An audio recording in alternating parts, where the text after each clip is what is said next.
Welcome to the Reese Senior Bowl practice, day one of ESPN News coverage from the beautiful and new Hancock Whitney Stadium here at the University of South Alabama.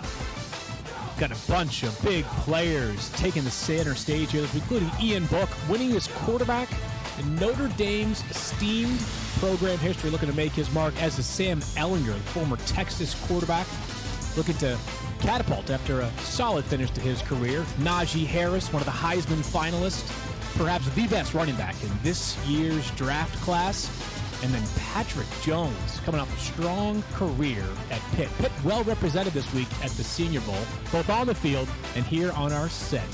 Some of the notable names that are here this week at the Senior Bowl on both rosters. The national team, coached by the Miami Dolphins, includes the aforementioned Najee Harris. Nico Collins, who was not on the field for Michigan this year, is here. And, of course, Ian Book, who we just mentioned. You see each player's rank by the great Todd McShay. Look at the American team. Practiced with the Carolina Panthers coaching staff. Kadarius Toney, in the eyes of some, the best prospect participating on the field this week. And Mac Jones, the Alabama quarterback, who's looking to make his mark, is perhaps the best signal caller here this week. Field Yates alongside Todd McShay, making his 23rd appearance here at the Reese Senior Bowl. You're aging me. Didn't mean to do that right at the top. Mike Tannenbaum, the former Jets general manager and the Miami Dolphins executive vice president of football operations. And Louis Riddick, played in the league, worked in scouting, and now you know him. Beyond his Senior Bowl accolades, is also one of the voices of Monday Night Football. A great, great week here ahead. But we know that this has been a big, unbelievably unique year this year because of all the COVID complications. You look at some of the players that are appearing in this year's Senior Bowl who opted out of the 2020 college football season. Jamie Newman, one of the quarterbacks here this week, transferred to Georgia, never actually ended up playing the game as he opted out of the season after previously playing at Wake Forest. Some of the players that never had the chance to play, not because of their own choice, but because their programs had a canceled season due to COVID complications. See some of the names there. Dylan Radins actually had one game played for North Dakota State. Of course, his quarterback, Trey Lance, took center stage in that game. So a year unlike any other in so many ways. That includes scouting. And Mike Tannenbaum, it's really difficult to scout these players who we've either seen in a limited capacity or not at all. What kind of a challenge has that created for the general managers and scouts around the league? It's a huge challenge, and that's why the Senior Bowl is so significant.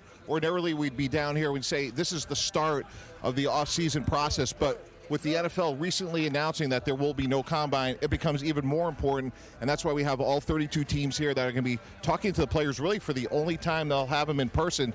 And hats off to the Carolina Panthers and the Miami Dolphins, because to have this sort of intimate relationship with them for the whole week, they're going to get information about these guys that the other 32 teams wish they could. Yeah, it's a unique opportunity that 30 other teams don't have.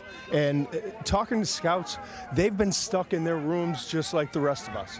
They've been doing Zoom calls and interviews all day long instead of going to campus and talking to the people on campus and talking to the people around campus. And you know, Louis, investigating and finding out. So they're stuck in this interesting situation. But what I love is a guy like Devontae Smith, who has nothing to hide, who had an unbelievable career and had the best season of any player in college football this year. He's here.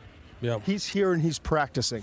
There are so many guys. Kyle Trask, the Florida quarterback, can't play, injured, but he's here because he wants one-on-one interviews between plexiglass. You know, but it's two players, two personnel people, and that's how they're doing it. But this is the only time between now and the draft where you actually can have time with a head coach, a general manager, a director of college scouting, and these players understand the importance of that one-on-one time. Yeah, sure. I mean, look, that speaks to their maturity. They understand that, you know, context matters, and this is really where context is first applied in the whole scouting process, because you're seeing them out here with pro coaches running pro systems. From day one, everyone's on the same playing field. They're all starting from the same starting point, and it's the only time you're going to get to see it this year. It's the only time you're going to get this kind of one-on-one interaction, and that is something that is I mean, we all know that that's invaluable. I mean, you can do as many Zoom calls as you want. You can do as many interviews as you want. You can do as many pro days as you want. But playing the game 11 on 11 is really what it's all about. That's what the Senior Bowl is always all about. And in this environment this year, look, this has been a challenge for everyone, from players to coaches to fans to everybody to announcers. It's been such a unique year that to be down here on a football field, it's kind of surreal for me. Because doing Monday Night Football all year long, we weren't on the field not once. Yeah. Not one time were we actually on the grass where we actually saw guys and see what kind of shoes they're wearing. How are they taping their ankles now? What kind of face masks are they using? So to be here now, without a doubt, Miami and Carolina have a leg up on the rest of the league. You just hope they can take advantage of it because, I mean, this is big. Yeah, we've seen so many teams in the past make a huge leap forward after coaching the Senior Bowl. The San Francisco 49ers just 2 years ago went from coaching the Senior Bowl to coaching in the Super Bowl. There are 136 players in total here this week, Mike. We can't cover them all, but if you have one guy they're keeping an eye on this week, who stands out for you? Field, you touched on it in the open. Nico Collins, wide receiver, Michigan. He was an opt-out, as you mentioned. He weighed in the other day, measured in at 6'0", 217 pounds. Big physical, build-up speed player. He had 7 touchdowns the year before. This is a big week for him because we want to see him get in and out of breaks. How does he do against press coverage, against better corners? He has a lot to gain this week. Hopefully he can work himself into the first round, and he's someone I'm going to be looking at carefully. Yeah, he's special. There are 3 or 4 receivers that I think that can work into the top 50, and Nico is one of them. And he averaged 19.7 yards per catch in 2019. I mean, this guy's special. The other guy that I'm really interested to see is Ian Book this week because he's different. He's got a little Baker Mayfield to him in terms of like the leadership, the energy, and what he brings, and the understanding of the run game. Watch him as a runner. The patience in setting up blocks. And I listen, this is not the most important thing from a quarterback, but he has a unique skill set.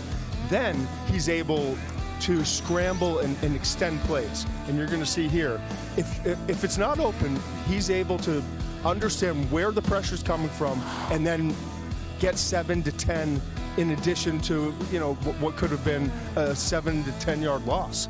And the biggest key and the biggest thing I want to see from him this week is, can he let it rip? Brian Kelly, Tommy Reese, even Ian, talking to all 3 of them, he just needs to let it rip. You see that open receiver on the full route, he's got to be able to just let it rip and let it throw. And Brian kept saying to me all throughout the season, the windows are going to get tighter. He's got to be able to make the throws in those tight windows. And I'm interested against really good competition. Can he do it this week? Yeah, no question. Look, he's a guy who's definitely a gamer. When you watch him during the regular season, you just kind of get drawn to him, and you want to see him out here again, level playing field with everyone else, some of the best players in the country. But the guy who I'm watching, look, I'm a pit man. I mean, come on now. Come on, what do you expect me to do? Patrick Jones. Look, and you know what's interesting is when Jim Nagy told us that the league wants to see rushers. I can totally get that because that's what this league is all about. It's about quarterbacks and people who can hunt them down. And Patrick Jones is one of those guys who can play the 2-point or 3-point. You can walk him up and down the line of scrimmage, and he has a lot of different tools. He has speed rush outside. He has this kind of arm over in order to win on an inside pass rush here against good competition, obviously against Clemson. And then he has the speed in space, which the game has become a lateral and vertical game. You see a lot of these jet sweeps right now in the NFL. He has the speed to be able to run it down, put his foot in the ground, change direction, and make plays against skill position players. So these are guys who are at a premium right now. Everybody wants these kind of guys, these 6'4", 264, 65-pound guys, because that's what the league is. If you don't have enough of them, the quarterbacks, like the ones you're going to see here in the Super Bowl, at least one of them, Patrick Mahomes, you're not going to see Tom Brady running around. But those guys will haunt you. They will absolutely terrorize you. So you need guys with that beautiful Pitt script on the helmet right there in order to be on your football team. Yeah, I had a feeling you'd go with the Pitt guy, and Lewis delivered just as expected. You're not just going to be hearing from us this week. You're going to be hearing from the coaches on the field as well. We'll be taking you to practice, though, next. That's what you guys are really here for. On the field with all the exclusive coverage here on ESPNU of the 2021 Reese's Senior Bowl.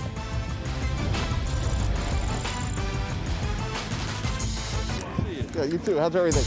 Welcome back to the Reese's Senior Bowl practice. Field Yates and the crew hanging out with you here from the beautiful Hancock-Whitney Stadium in Mobile, Alabama, where the weather is warming up just a little bit. As promised, we're going to take you on the field. And right now, Louis Riddick has got his eyes on the defensive line. Louis, what are you keeping an eye on? Yeah, Field, defensive linemen are always the most interesting group for me when you come to these postseason evaluation events, whether it be the Senior Bowl or when it was the Combine and when you went to individual pro days, because we know this. It's a quarterback pass rusher league. So, again, like we talked about in the open, when you're looking at guys like Patrick Jones, when teams play so much nickel, so they have so much speed on the field a lot of times, those are the kind of guys that you're looking for, those hybrid types, those 6'4", 260, 270 type of people who can really just terrorize quarterbacks. Look, his teammate, Rashad Weaver, also number 17, who's out here on the field right now. Another guy who's one of those long-limbed, tall, rangy individuals that you could see playing maybe even a 5 technique in a 3-4 if he put on weight. You could play in a 2-point stance at a 3-4, standing up outside. He could play a base defensive end in a 4-3. So these kinds of guys are the kind of guys that really catch my attention when you come to these type of games, because that's really what it is. It's a passing league. Look, I know everyone says, well, you have to be able to run the ball and stay balanced, et cetera, et cetera. The league right now is about scoring points through the air, and the only way you can stop it is you have to have pass rush and you have to have corners. So I'll get to the defensive backs later. I always save those for last. But the defensive line, that's where it's at. So I'm going to be going up and down the line of scrimmage watching this. Yeah, and Lewis, our first day here in full pad, so certainly a big day for both the offensive and defensive line. As we keep a look in here, an early team period, not going at full speed right now. That's Sam Ellinger under center, who we mentioned him, Lewis, a guy who had a solid final year at Texas, but has a lot to prove during the pre-draft process. Yeah, I mean, look, again, you're running a pro-style system here. You're up against some of the very best competition. Like, I got to see Sam a year ago in the Alamo Bowl when they went against Houston down there in San Antonio, and he lit it up 2 years ago. Absolutely lit it up. Was the star of that football game offensively. But now you want to see him. You just want to see him go up against the very best competition in a new offense and see how he projects. Because that's really what the NFL is all about, Todd. It's not about what you did in college and what kind of stats you put up in that level of competition. It's about how do you translate, because that's all that matters now. What you did in the past doesn't matter anymore. And Lewis, I've been so impressed with the defensive linemen, the pass rushers in this group. Jonathan Cooper, he comes from Ohio State. He's 3.5 sacks this past year, but you watch him go one-on-one versus these offensive tackles. He's a stud. You got Dalen Hayes who can rush, set the edge, and drop back and cover. I mean, the versatility that he brings coming from Notre Dame. You got Jackson, Teron Jackson, who I think one of the most underrated players in the country. Patrick Jones from Pitt, your school. Osa Odigizua, I think I got that right. Close enough, Todd. Close enough. He's a special player. And by the way, why do they all have tough names? Levi Onzurike and Ade Ogundegi. I mean, all these guys, though, all joking aside, they're all special players that are all going to go in the first 3 rounds, and they're all in the same defensive line. Plenty to come on the defensive line. Let's take an all-access look here on the field. Miami's running back coach, Eric Studesville, mic'd up, giving us a peek behind what's taking place on the field. Yep.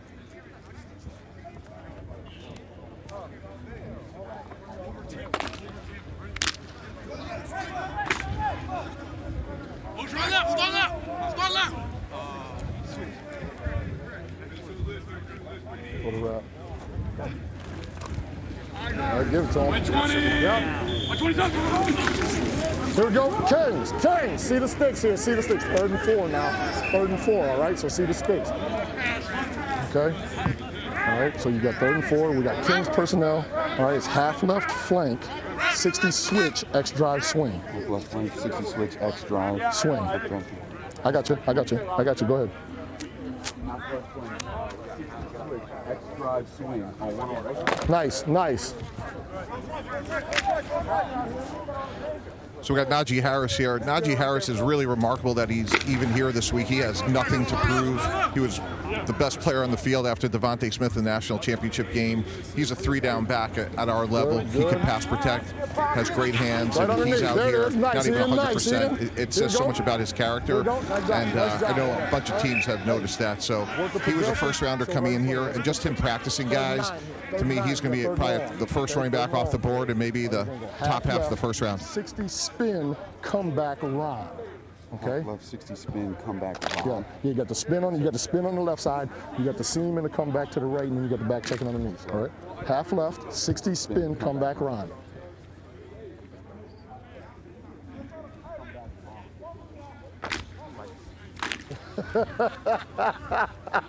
Just do it from a distance. Hey, Mike 26, let's live!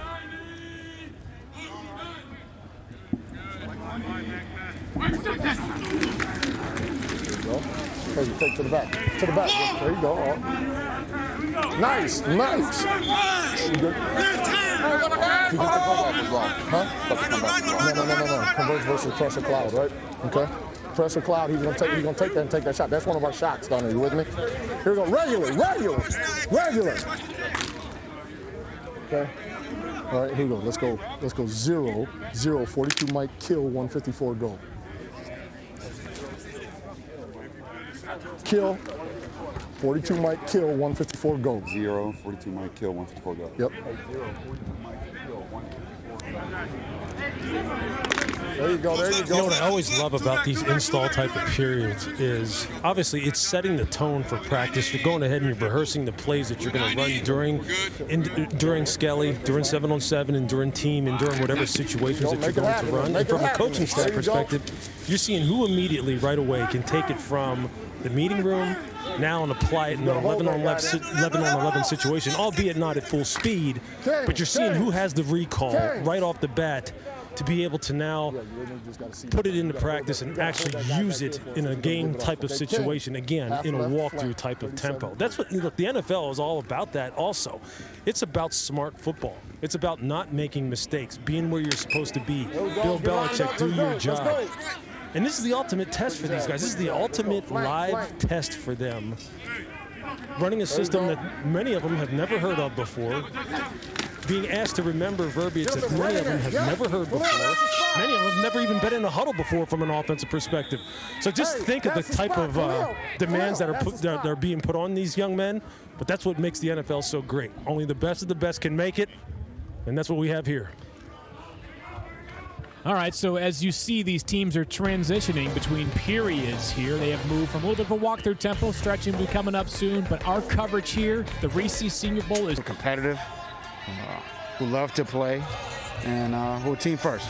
You know, those are the kind of the criteria we're looking for in a Miami Dolphin. That's players, that's coaches, that's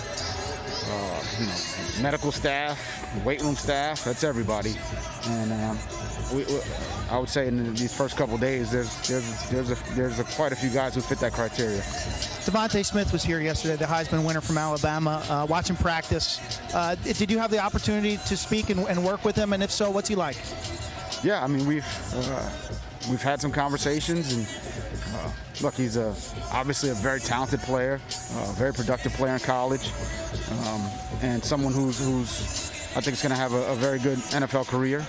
He's tough, he's smart, and I think we would have loved to have seen him this week, but it's good to kind of meet him, seen him in practice, but it's good to meet him, spend time with him, and find out what type of person he is. That's important to us. The football character, the toughness, the competitiveness. He's a very good player.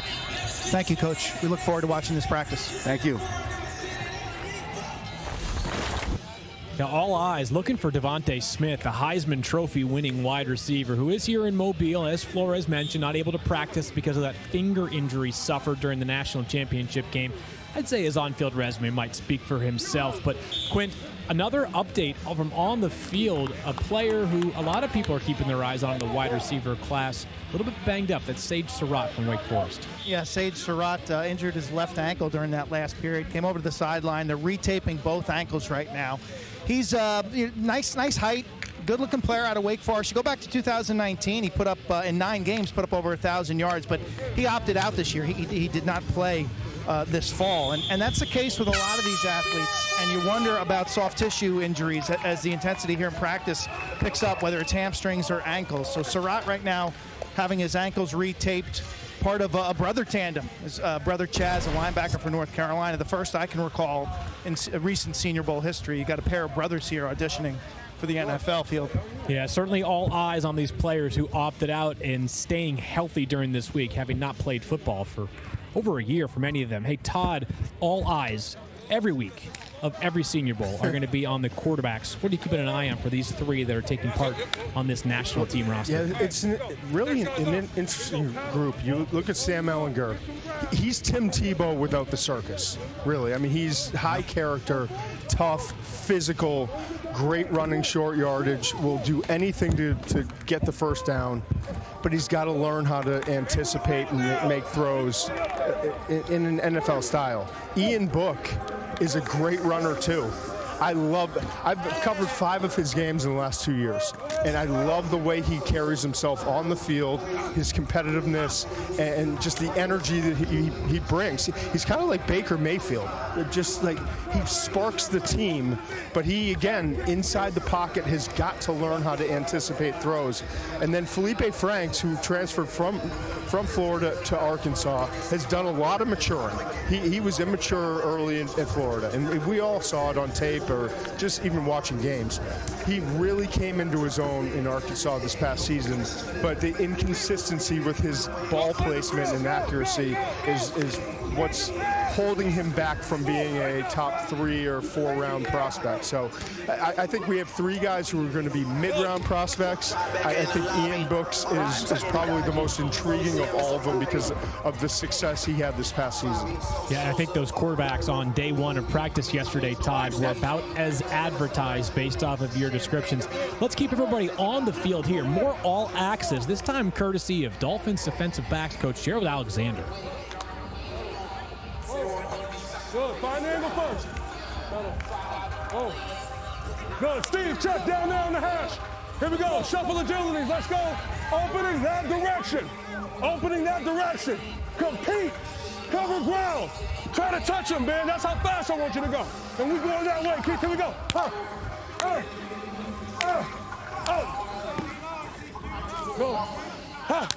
Go get him. Good. Go, let's go. Let those feet go. Good. Good COD. Good COD, good. Catch it. Cover ground. Go. No, come back. Don't cheat me. Don't cheat me. Here we go. Details. Good.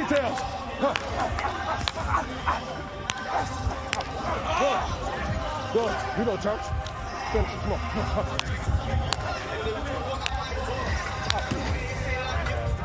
Going back, Chuck, say them, turn around, going back.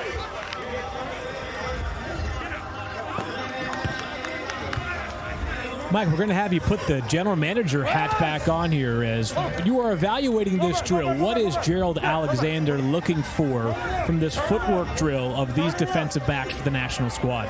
Phil, we're looking for a change of direction here.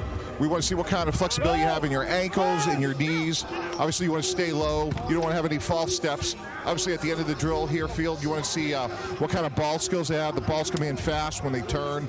So you want to see foot quickness. You want to see change of direction quickness. And again, you want to make sure that these guys can stay on their feet.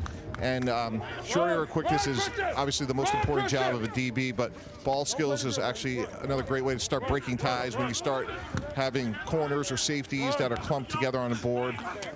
So this is really a good drill. You get to see all the critical factors to play DB in the league. Yeah, and Mike, one of the points of emphasis this week from the Dolphins coaching staff has clearly been finishing, whether it's wide receivers getting upfield after a catch or defensive backs finishing in their drill, trying to seemingly find out what kind of sort of football character and what kind of stamina these guys appear to have on the field. You know, with we touched on this on the open with all the opt-outs this year. There's a number of players that haven't played football in could be over 6, 7, 8 months, and because of that, conditioning's been all over the place. We've seen some guys that have had trouble with hydration, staying in all the drills, and every scout here, they're looking for that. They're looking for guys that are well conditioned because, again, when you turn in that card, you're taking a player that you hope is with your organization for 4 years, and there's a great expression, which is that the tape sets the floor, the talent sets the floor, and the character sets the ceiling. If guys are coming down here in mid-January and they're out of shape here, it's going to be a concern for an organization to turn the card.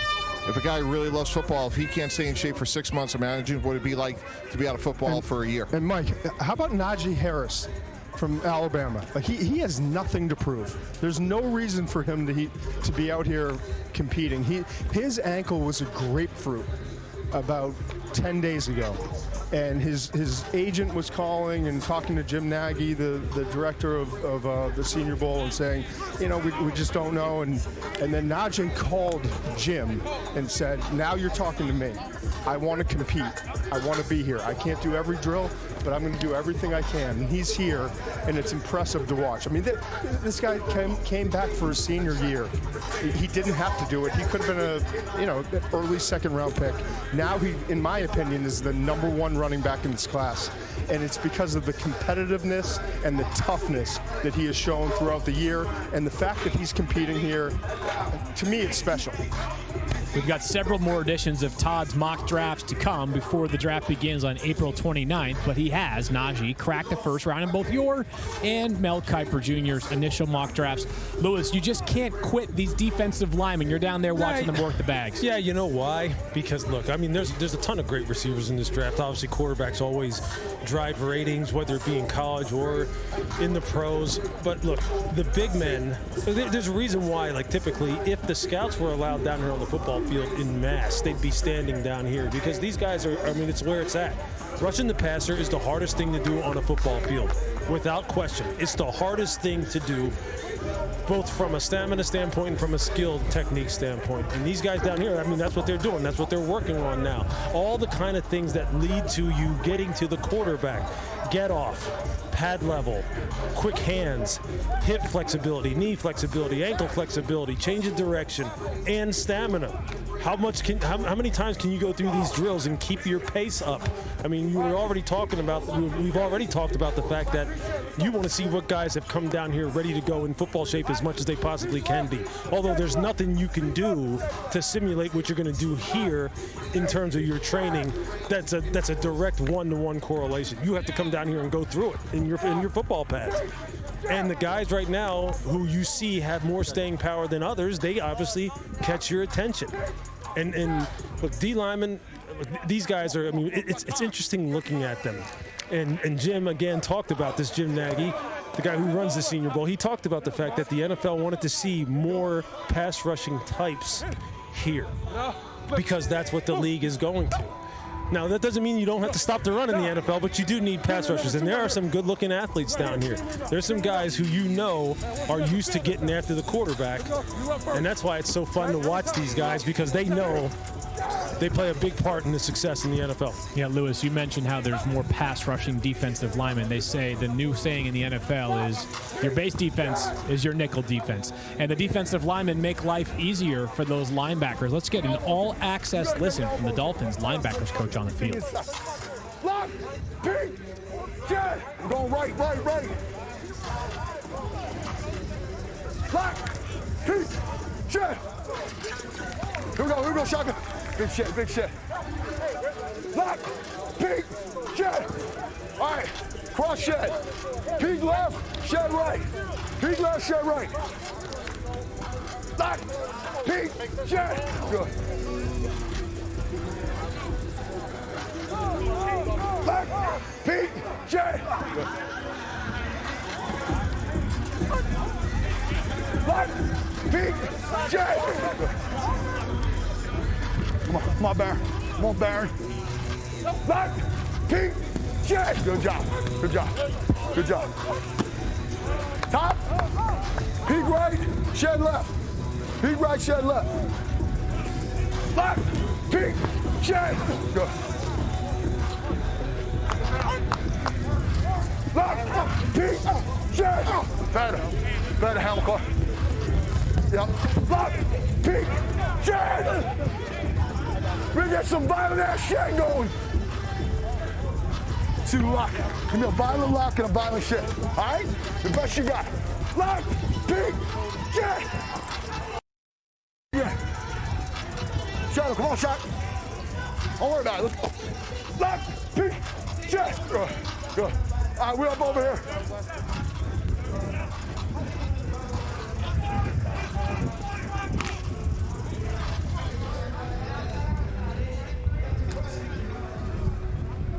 Back this up, 5. We need to back this up, 5. Individual number 3. All right, give me 3 guys out. Give me 3 backers out. I just don't want 10. All right, there you hear the transitioning from one period to the next. Individual drills roll on, as does our coverage here from the Reese's Senior Bowl in Mobile, Alabama. As I say, the pass of the draft starts in Mobile.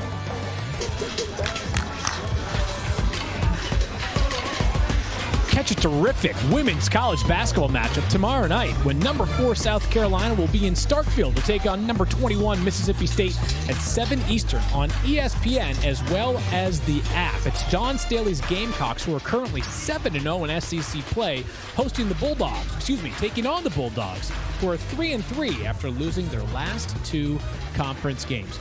Coverage rolls along here at the 2021 Reese's Senior Bowl from Mobile, Alabama. And Mike Tannenbaum, I thought on Tuesday the most impressive position group as a whole was the wide receivers. What have you seen from them so far, and what are you looking at right now? Feel completely agree. You know, we talked about Nico Collins before, the big physical receiver from Michigan. We want to see if he could separate. We want to see his short area quickness. He's a little bit of a high cut, long strider, but a couple of other guys that are really flashing today. Demetric Felton from UCLA, number 10 here, catching a quick little out route. He was 5'0", He was only 189 pounds, so he was a little bit lighter than we expected. What I really like about his game is he has great position flexibility. We've seen him play running back. We've seen him play in the slot. And, you know, we're seeing very successful teams like the Kansas City Chiefs and the versatility and the pressure they put on with their offense. Felton is a 2021 offensive weapon. He's a little bit undersized. Like I said, he was lighter than expected, but I think he's going to have a big role in the NFL, and this is a big week for him. And then somebody else, number 1, Dwayne Eskridge from Western Michigan, track background. I thought yesterday Field, he was the player of the day for the national squad here. His time speed translates to his game speed, and so far he's looked dynamic here. So this is a receiver group that started strong yesterday, and so far early in this practice they look talented as well. Hey Todd, I want to ask you more about Dwayne Eskridge. Not sure how much of him you've seen on film so far, but just the kind of jump it's going to be from him. We've seen other MAC wide receivers make that jump successfully to the NFL. How does he stack up against some of the ones that we've seen in recent drafts? Yeah, I've been shocked because it's hard when you watch MAC competition. You watch Eskridge, and it's like he's in fast forward compared to all the defensive backs. And I was dying to get him down here to see him against Florida DBs and, you know, big-time program DBs who can run 4.4, 4.35, and he's smoking them. And he's not only in the routes getting in and out of his breaks, getting off of the line. He's not the biggest receiver. He's 5'9", 190, but this dude knows how to get off of the line of scrimmage and beat the press. And if you can do that, and then you have the quickness to separate, you're a special player. Eskridge, to me, is one of the most underrated players in the entire draft class, and you better get to know his name. It wouldn't shock me if he was a late first-round pick, and it will shock me if he doesn't go in the top 50 overall. And Todd, to that point, that's one of the most important things we get from this week is going from that time speed to their play speed. Right. And to me, he's exceeded expectations so far. Yeah, you know what I'd add about a guy like Eskridge? I don't know if he's necessarily underrated, meaning it's just a matter of what price are you going to pay to get him. But look, guys who have that kind of game-breaking speed, look, we just saw that in the AFC Championship game when we were watching Tyreek Hill, and everybody on social media is freaking out at, oh my God, look how fast this guy is. He looks like a video game out here. When you watch Eskridge play, it simply looks that way. And here's the cool thing about him, his competitive nature. When I watched him against Akron, take a wide receiver, a running back had broken out into the open field, take a wide receiver and run him into the bench and just dump him on his back. So I'm sitting here going, okay, well, not only is he fast, but he can catch, he can run routes, and he can compete. So he isn't underrated. It's just how high do I need to go to get him? Because he's going to go high. Yeah, he sure made himself some stock this week. Let's go back on the field with the linebacker and running back coach from the Dolphins and some pass protection drills. Good move, good move. Hey, take away the leverage and then strike it on the right. Here we go. Back up a little bit. Back up a step. Khalil, there we go. So, hey. Good. Hey, that's a great rep, Khalil. That's a great rep, bro. That's a great rep. 12 on over. Line club, shoot it over. Whenever reaching, right? Yeah. Let's go reach. Hold on. They're going to get repeat. Get again. Thank you, ass. Nice on his pad tip. Good. There you go. Good rep. Here we go. On the right. Let's see you go. Let's see you go. Good. Good strike. Hey, much better than the first rep. Now just keep battling through the whole down. Here we go. On the right, man. What is that? Get off. Finish. Good guy down the counter. Hey, now just be balanced on it. So when he comes back inside, just walk your hands on his back and stay. Let him do all that. That doesn't matter to you, right? You're winning the down. Whoa.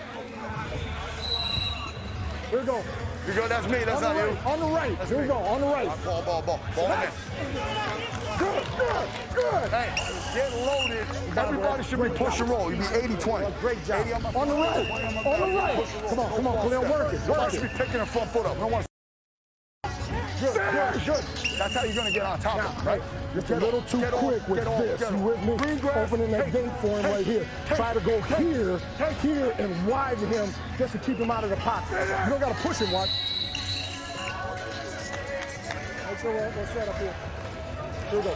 On the right. Here we go. We're up. Hey. Good. Set him. Good. Hey, good initiative. Hard on my head. You just got to keep playing the down longer. You with me? You're winning at the beginning. Play the down longer. Load off the ball. Stick the instep, my outside foot in the ground. Hip shift, you be back inside, you win. You're oversetting shit out of it. Get off! Good. Anchor. Good. Now, hey, when all that's happening and keeps coming back at you, that's when you got to get him over. Kick it. Let's go. What about you go against him? What about beating their ass? Ball to man. Yep. Come on, it's over here on the right. Here we go. Good, Tony finish. You know what I'm saying? That guy's gonna, that guy's. You gave it the inside right away. No chance that guy start cheating the drill, you know what I mean? Trying to jump you on everything.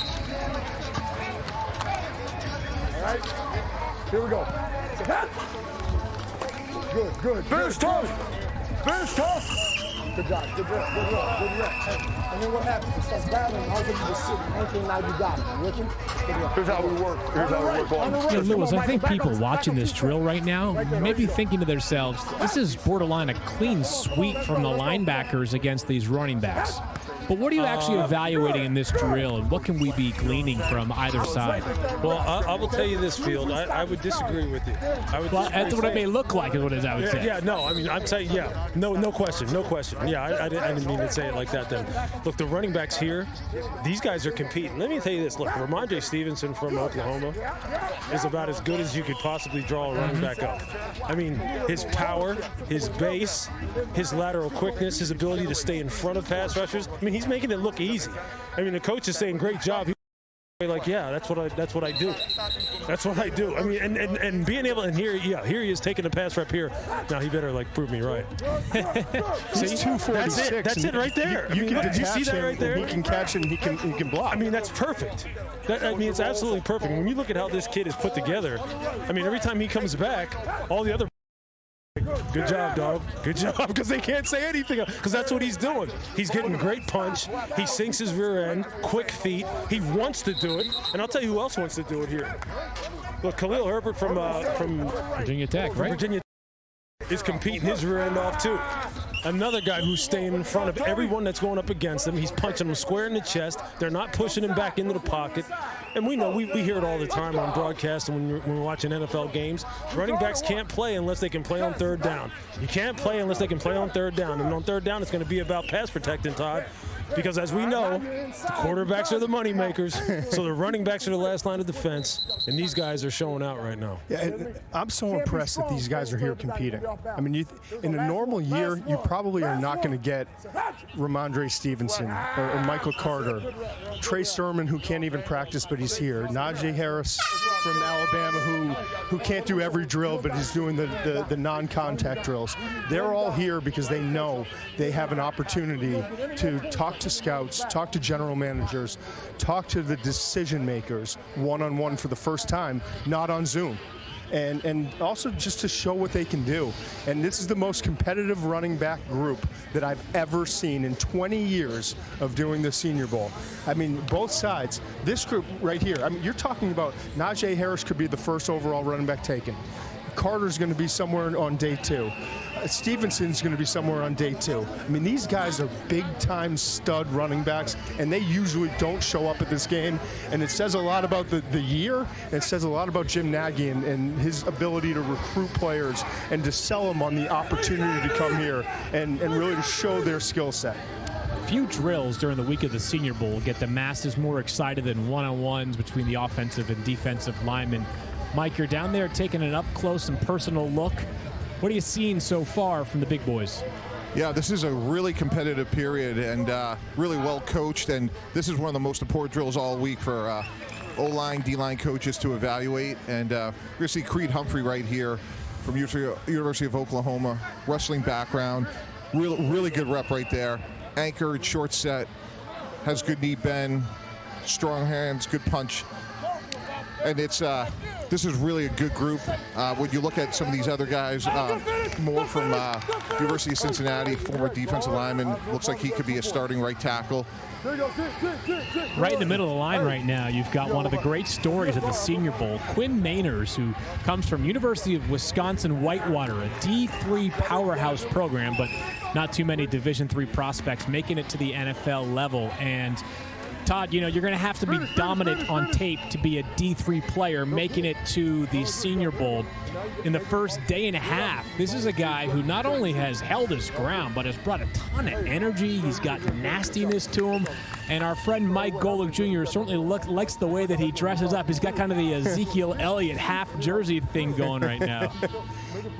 A little belly. Just a little. Yeah. But you may get one or two Division III players drafted each year, and he's going to be one of them. And I was a 1AA walk-on guy, so I always love the small school guys and appreciate what they have to go through to get here. Think about like how many thousands of players. I have 15,000 players every year in a database that comes in August and getting ready for the upcoming season. 15,000. Wow. And to be one of the 153 or 63 players that are here at the Senior Bowl from Division III is so special, and it shows what he's been able to do, Quinn. Yeah, Quinn is an interesting story. He's kind of a mountain man. He spends his off-season up in Canada working at Hector Lake. His family owns a fishing camp there. And his training regimen basically walks off into the woods and chops wood and lifts rocks. And, of course he does. He is a true mountain man. No nonsense. A former high school wrestler. Last year we saw, 6 FCS guys drafted. It'll be interesting. A lot of, D3 FCS didn't have a season. So that their whole evaluation this year, Todd, and guys, is completely up in the air. And a guy that certainly, as I mentioned, the energy has been evident from yesterday as he is a player that's been first one up in as many drills as possible and showing good command of the huddle. Mike, the other side of this is, of course, the defensive line. And you just look at the body types here. This is a unique group of guys up front. And as Todd mentioned earlier, a little bit of an emphasis this year on getting more players. Maybe it was Lewis who mentioned this actually about, hey, we got to get guys that can play on the critical downs in the NFL, which is now the passing downs. What are you seeing from the defensive line? Yeah, it's sticking with the small schools. Elshon Smith just had a great interior pass rush. He's a longer, leaner guy that, again, as Todd mentioned, trying to step up in competition. So he's trying to showcase his ability to rush not only from 5 technique defensive end, but inside as a 3 technique. So, again, so far this has been a very competitive drill. Notre Dame has 2 good pass rushers. That was Aide Agulier, and He's a guy that, again, has real tremendous versatility. We've already seen him work inside as a defensive tackle, outside as a defensive end, and I think so far the Dolphin coaches are doing a good job of moving these guys around. And if I'm a player coming down here, I want to showcase my ability to do more than one thing, because that's just going to make my value higher to these teams. So I like this drill so far, and it's a good rep right here. Going back to the offensive side. 55 for University of Cincinnati. James Hudson, he's a former defensive end that he could be a first or second day guy depending how this week goes, but he's a real intriguing prospect to me. You know, Todd, back to these small schools, it's not just Quinn Mainers who is here this week from the offensive line. You've got Spencer Brown and Dylan Radins from Northern Iowa and North Dakota State, respectively, guys who played a combined one game this year. I'll just tell you, from a body type standpoint, they're both hard to miss. Spencer Brown is all of 6'7" or 6'8". That guy looks like he could be a power forward, if not playing here in the Senior Bowl. He came in at 6'8" officially.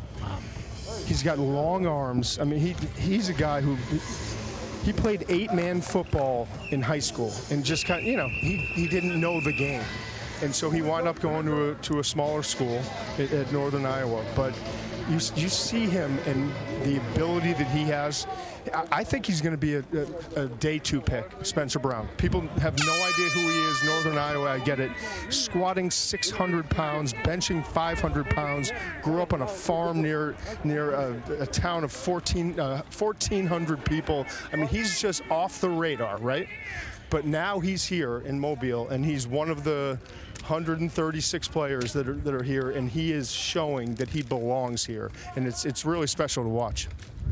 It kind of reminded me a little bit of Sebastian Vollmer. Had a nice career with the Patriots. Yep. Big, long, lean guy who played college football. And he had a huge week at the East-West Shrine game. Right. That got him drafted early by the Patriots. And people thought the Patriots were a little rich with their blood and picking him in the second round. Instead, he went to a nice career. Lewis, you got your eyes on the wide receivers and defensive backs. Always fun to watch these guys compete during the one-on-ones.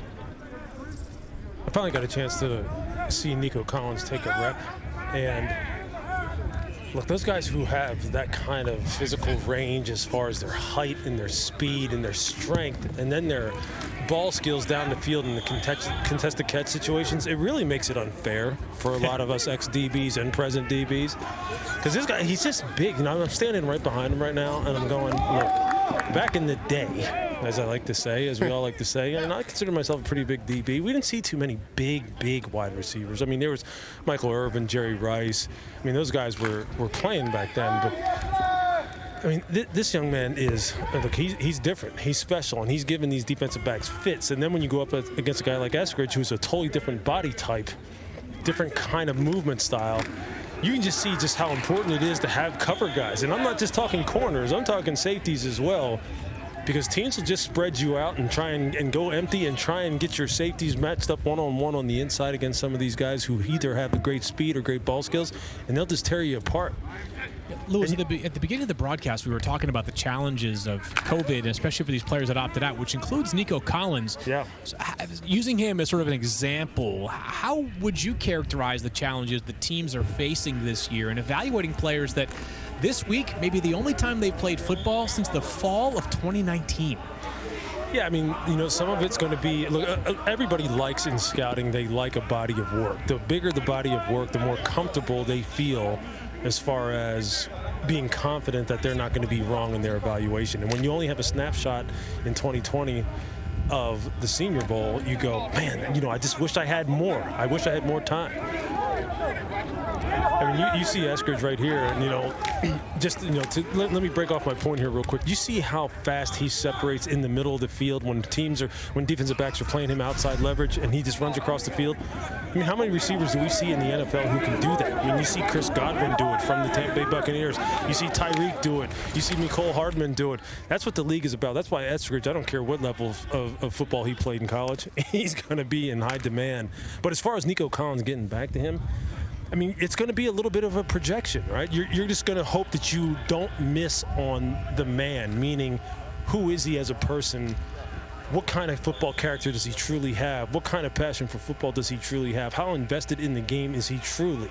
How much does he really want to be great? Not just make it to the league and be a first rounder or a second rounder and make a couple $1 million, but how much does he really want to be great? That's what you really have to really zero in on, because look, his physical ability is unquestioned. And we can all sit here and look at him and go, yeah, that's how I want him. I want one of those guys, especially playing the X or the Z on the outside. It's just, what kind of person is he? And is he going to give it his all the time so he can have that 10, 12-year career that everybody wishes? Let's take a look at him live right now, Lewis. Yeah.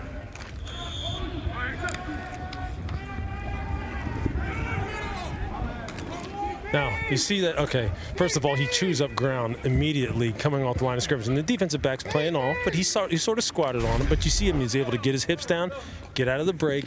And the cool thing about it is, even though the DB was right on top of him, you see how hard it is to get around a guy like that who's so tall and kind of, I mean, he's not really wide, but who has that kind of catch radius. It's hard to make PBUs against him, pass breakups, because he can win the 50-50 balls. I mean, that's why he's just going to go high. That's why people are going to want him. And just watching him, as a quarterback, you trust the catch radius. Yep. That's the thing. You know, he doesn't have to be the most pure route runner, but he's pretty good. And he scares defensive backs because he's 6'4", 215 pounds, and he can run. So you got to back off a little bit. And then when you can sink your hips and come back to the throw, that's what's special. And I've watched so many throws where he's had to adjust from quarterbacks who have not been great, adjust to poorly thrown balls.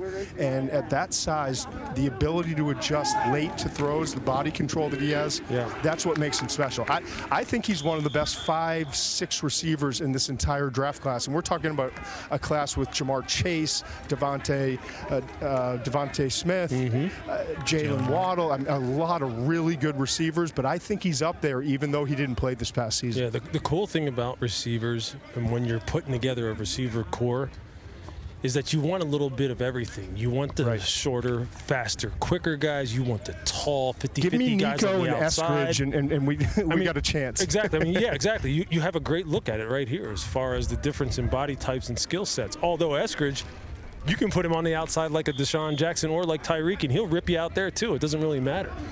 Yeah, all right, let's head over back onto the field and hear from Gerald Alexander, the Dolphins defensive backs coach. As you can imagine, the players get fired up during these one-on-ones, but sometimes the coaches get pretty spirited as well. He's a tight end guy.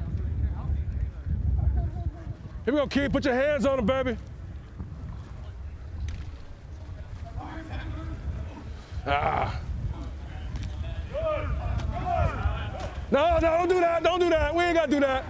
Hey, you can't do that. Come on. Come on. Come on. Hey, Keith. Come on, man. Just keep competing. Don't get pissed. Keep your poise, all right? Keep your poise. That make sense? Yes? Yeah. Okay, keep your poise. Just keep competing. Good. Too high in the pedal. Too high in your pedal. You can't even transition, all right? It's too late by the time you get a chance to do that. Keep your weight down. Too high in your pedal means your shoulders are up too high. You don't have enough bend in your hips and your knees, and you can't change direction as quickly. Can't get his hands on nobody. It's kind of like low man wins. It's like playing basketball. The lower you are, the better you can change direction. I used to have that yelled at me all the time because I was a taller guy who wanted to stand up straight. Leverage, Riddick, leverage. That's what the Eskridge just again. I mean, the speed, it just looks different, right? It's a clinic, Lewis. Yeah, I mean, I'd be out here going, please help. Somebody help. Yeah, he's the kind of guy when he comes up for one-on-ones and you're a safety and you see you're up next, you kind of go, I need to go get my ankles taped. Yeah, let's let somebody else take that. Hey, Lewis, you know, we use the word riser or faller quite a bit during the pre-draft process. And sometimes the feedback I get from NFL teams is that the guy didn't really rise. You on the media are just kind of catching up on a player. Yep. But does it feel like maybe Dwayne Eskridge is the kind of guy who can potentially rise up a little bit here quickly? Yeah, no doubt. Because Field, I mean, as you know, like the draft is just a pricing mechanism, right? That's all it is. You're just trying to figure out what price to pay in order to get that player. And the more he shows and the more we talk, And the more the buzz, starts to build, and you hear your other scouting buddies and GM friends talking about it, you're going, okay, the price is going up. The price is going up. I'm going to have to leapfrog this team or this team or this team to make sure I get them. And that's what and it the price is going up on Nico Collins as well. When you see that last catch, whew. Certainly been a busy week for these wide receivers. We continue to keep our eyes on guys like Dwayne Eskridge, who seems to see his price tag going way, way up. More to come here from the Reese's Senior Bowl in Mobile, Alabama. Tennessee in Knoxville at 6 Eastern, 5 Central, followed by a trip to Rupp Arena for number 5 Texas and Kentucky at 8 p.m. This would just be the third all-time meeting between the Longhorns and the Wildcats. Both games previously went to Kentucky. Texas head coach Shaka Smart tested positive for the COVID-19 virus on Monday, will not be coaching as a result of that. You see Brian Flores, Dolphins head coach, out here on the Mobile, Alabama Senior Bowl practice field, and perhaps no player is a bigger name here than Devontae Smith, the Heisman Trophy winning wide receiver, unable to participate on the field, but a guy who did so much over the past year. Won the Heisman Trophy, made spectacular catches, including this one against LSU, set all sorts of single-season and Alabama school records. The guy could simply not be stopped. He only played a half in the national championship game against Ohio State. He had over 200 receiving yards, 3 touchdowns. The man who simply could not be covered. He did leave the game, as we mentioned, at halftime because of a finger injury. He's wearing a splint here this week. Here at the Senior Bowl. And Todd, Devontae Smith, maybe not the typical size or build of a player that we'd be talking about as a wide receiver going near the top of the draft, but tapes tells you a story that is just undeniable. Yeah, Marvin Harrison didn't have great size. He was a little lean, and his lower body didn't look the part. But he's a Hall of Famer, and that's exactly what Devontae Smith is to me. That he lost Henry Ruggs and Jerry Jeudy, both first-rounders from the year before, and Jalen Waddle gets injured during the year, and now he's got to step up and be the guy, the only guy. And every week it's 190, 220. I mean, he's just showing up and embarrassing teams that are doubling him, they're putting bracket coverage on him, and his understanding of defensive coverages and his competitiveness is what makes him special. Yeah, he's got speed, he's quick, he knows how to get off the line, but his understanding of defensive coverages is what makes him unique, and that's why when he steps in the league, he's ready to go. He's a plug-and-play starter and a #1 wide receiver in the NFL immediately, Mike. Yeah, Mike, as we look at the draft board, we know it's Jacksonville 1 with Trevor Lawrence likely on deck, but the Jets at pick 2, the Dolphins at pick 3. How high are we talking for Devontae Smith? And in your scouting days, is there a wide receiving prospect he might remind you of as well? Yeah, I certainly see him as a top 5 pick. I went to the national championship game, and he was the best player on the field. Ohio State simply couldn't cover him. They doubled him. They tried to jam him. They rolled safeties over the top, and he was by far the best player. And I think Todd nailed it. He has some Marvin Harrison in him where you know what's coming, and you still can't stop because he's such a great route runner. My only concern by taking him in the top 5 is the cautionary tale of Tavon Austin, explosive, undersized player that just never really panned out in the NFL. So I think Devontae Smith will go in the top 5. Don't you think he's a different player? Like Tavon was explosive and a weapon, but this guy's polished. Yeah, absolutely, Todd. I was going to say he's a much better route runner. That's why I like your Harrison comparison. But with that said, how is he going to be consistently getting off jams in terms of getting off the line of scrimmage? And that, to me, would be the big question mark. And, Lewis, you know about big physical DBs, and curious to hear what you have to say about him.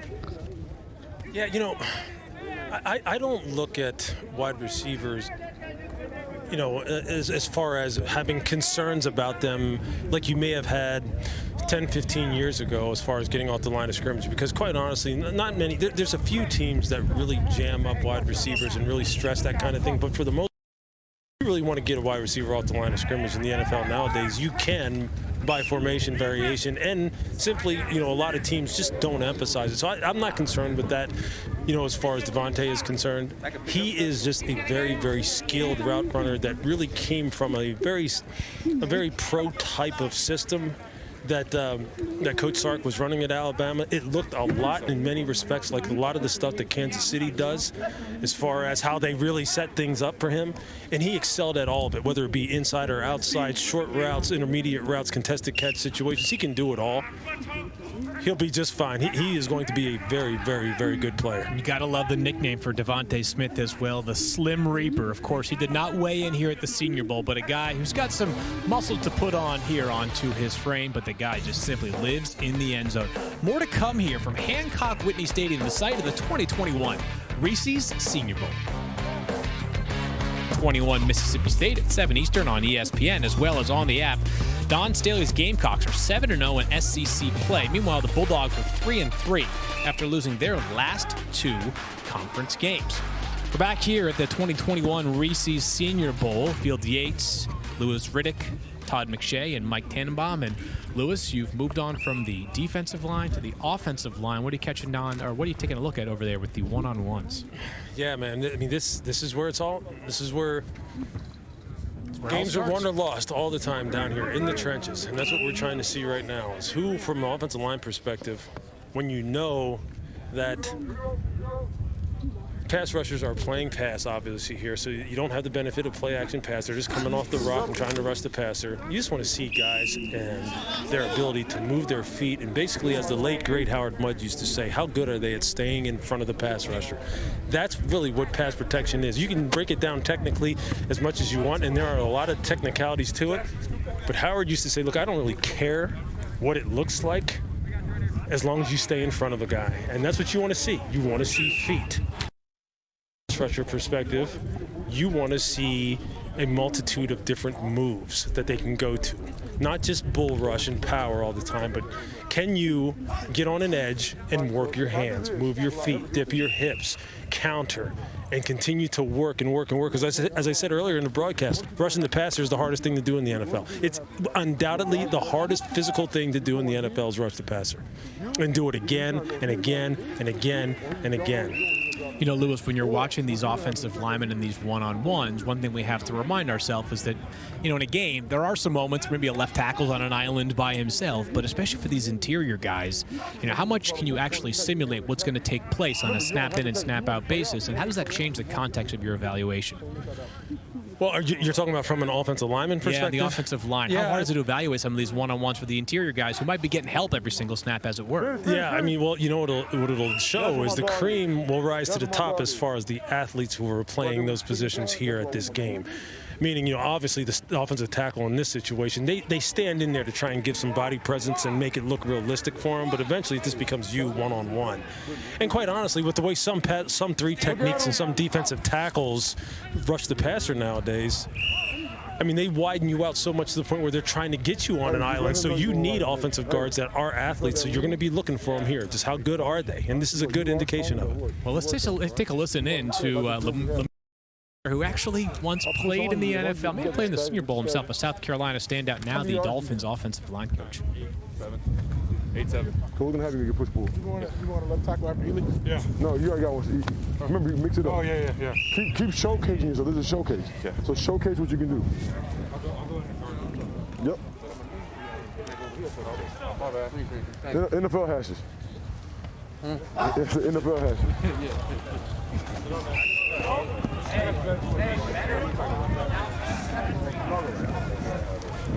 Yes. You see my left guard one? I didn't, but you tell me about it. I'm thinking, well, he just kind of got me here. It was so the big thing about guys, right? I think I need to. There you go. Hey, there you go. So look, hey, put your left guard, right? Where we at? Left, right? Yeah. They're playing wide on you for a reason. You have really good sudden hands. Yeah. What's going to happen is if a guy wants to play out, don't do that. Don't do this? Don't need to. You're gonna punch, grab. That's your catch hand. When the guy's on you, now you got to surface a hit. Because what they want to do is play wide so you get here, so they can get you over there. Yeah, he wasn't even that wide. He just got like the back of my shoulder. So if I'm at an angle, do you want to try to get me here? This is not a good guy at 45. This guy going to beat to that angle. So the first thing I'm gonna do is I'm gonna try to go right. He's gonna go there on you. So get a little depth. All right. When he's tight, he'll be tight. He was. Yeah. Did I miss it? Yeah, you did. How'd it go? I mean, I'm going to look at it myself. Reese saw it. He said it was a real wide release. He wouldn't have got to the quarterback. He just came and hand swiped outside and just ran the loop. Hey, two was mobile. Huh? Two was mobile. He'll step up. He will. Hey, I talked to Hash. I know we knew yesterday. Small things, right? Like tackle, 2 points. Tackle, 3 points. Finish. Gotta love the line there, noting that Tua, the Dolphins' starting quarterback, is mobile, so makes offensive linemen's job just a little. Let's pivot now from the offensive line and defensive line to the other side of the field where Todd McShay is checking in on 7-on-7 drills here. We got some down and distance, so some scripted situations here, Todd. What do you got your eyes on? These wide receivers. I mean, we know about Jamar Chase from LSU. Dragging for a reason. So as you get going, let's not get into the distance. So you start throwing this, we're in trouble. We start going top, we're in trouble. You saw over we had earlier. You're here. You got 8 and 9 yards at the wide receiver position. And I have somebody coming. What I'm really impressed with is Dwayne Eskridge, number 1, the wide receiver, coming out of Western Michigan, and his ability to separate, get open, and get off the line of scrimmage. He's not that big. He's 5'9", 190, but he can play in the slot. He can play on the outside, and he knows how to leverage routes. And when he tries to get in and out of a break, it's special to watch. He's been, in my opinion, the best receiver here. And Nico Collins, number 4 from Michigan, who opted out this past year, has probably been the second best wide receiver. And he wins in a very different way, just with his size and speed and his ability to go up and win 50-50 balls. Hey, Mike Tannenbaum, on the defensive side, we've got linebackers that are really having to move in space here. And as I look at the NFL nowadays, if you can't run consistently and play on those passing downs, which we have now described as your nickel defense is basically your starting defense now, is there a long-term role for players in the NFL that don't have speed at the linebacker spot? You know, a little bit, but not nearly where it was a decade ago. You know, back when I was with the Jets, we took a guy, David Harris, 2nd round, University of Michigan, really good player. But, you know, those are sort of the guys at 245 pounds that just, the game is changing. And one guy to keep an eye on that's had a good week so far is number 50, Chaz Surratt, University of North Carolina. What an interesting story. Goes to North Carolina as a left-handed quarterback, changes to linebacker. Has excellent movement skills, and I see him as a 4-down linebacker. Great range, great versatility. He's strong and stout enough at the point. It's not ideal, but boy, he could run. And you talk about some of these teams that play a lot of cover 2, where they're asking linebackers to run down the middle of the field. He has the athleticism to do it. So really remarkable to start in college as a quarterback and then transition and play the linebacker position as naturally as he does. And his brother opted out at Wake Forest this past year, but had 66 catches for over 1,000 yards, 11 touchdowns the year before. The Surratt family is about to get rich.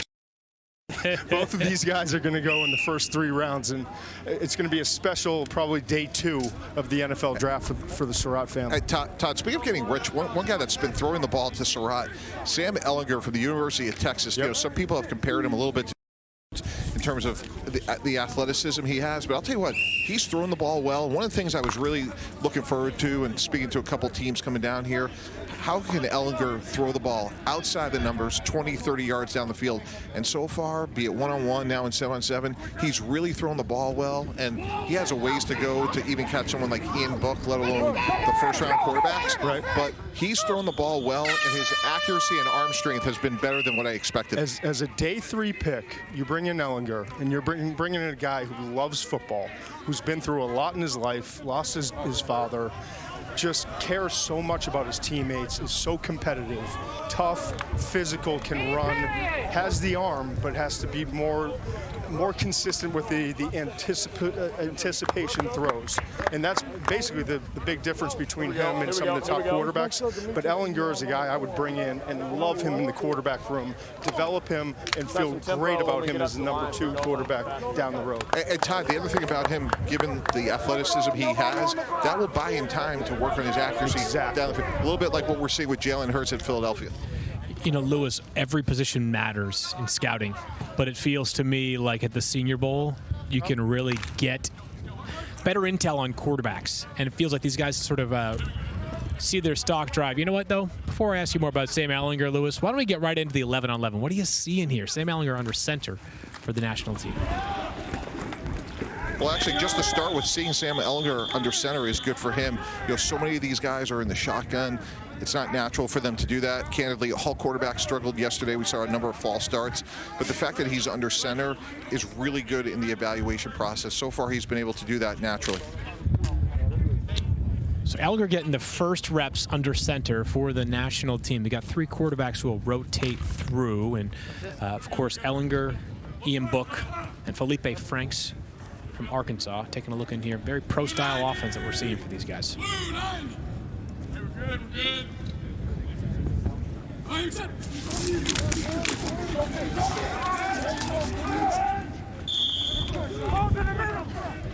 Standard 21 personnel, right? 2 wide receivers, a fullback, a running back, tight end, lead draw. Just come right down the pipe. You saw it open up perfectly. I mean, that's just the standard run, a standard second and long type of run, and you saw Khalil Herbert. You saw some good acceleration there through the A-gap. I mean, this is just basic fundamental football for the offense and then for the defense as well, to see how they fit these run plays up. Now we're opening things up a little bit here on 3rd and 5. Situational football here with 4 wide. Sam Ehlinger back in shotgun. More comfortable zone for him, huh, Mike, as you mentioned. Not a lot of snaps from under center for him during his college career. And there's Eskridge again, just getting in and out of his break quickly, knowing where he has to be in terms of the markers. And I'm so impressed with how quick he gets off the line of scrimmage. He puts fear in defensive backs' eyes, backs him off, and then he's able to break off a route, sink his hips like nothing happened. See, he's not a one-trick pony. He's not a slot guy. He's a guy who could play the Z, which is the slot position. And that, again, I'm not going to say that he's Tyreek Hill, but that's how they use Tyreek Hill. Yeah, Debo Samuel, want guys like that. Somewhere in that neighborhood. And I'll tell you what, something else on that last play, guys. That was Sam Ehlinger throwing the ball outside to his left. Here he is taking the check down. You know, that's a great expression. You never go broke when you take profits. And this has been a Let's take a listen period for Sam. And Mike, let's take a listen in on the play call here. Sort of see this right how the players are hearing it from the huddle. All right. Now you can work your cadence one or first sound if you want. 1 near, 35 dual same.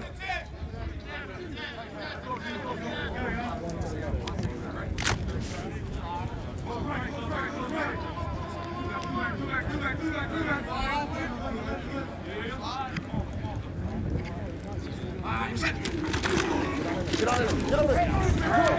Good. Push it. An off tackle there from Ramondre Stevenson, the Oklahoma running back, who, what do you know, another year, another great Oklahoma running back prospect. Another play here right from the huddle. You got bombers here. You got bombers, so that's your 11 personnel grouping. All right. Half right flank strong, 33 weak wrap. Half right flank strong, 33 weak wrap. Half right flank strong, 33 weak wrap.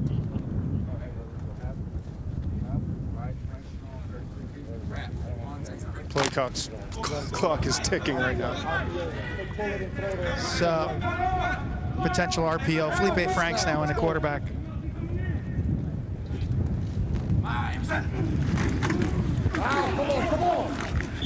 That's Michael Carter. He was part of the dynamic duo at the University of North Carolina. He's another guy that's really interesting to me because he can catch so well. I think he's the prototypical undersized receiving running back who's really explosive, and ball security is obviously going to be important. That was disappointing. He put the ball down, but I want to see him in space this week. I want to see him catching the ball.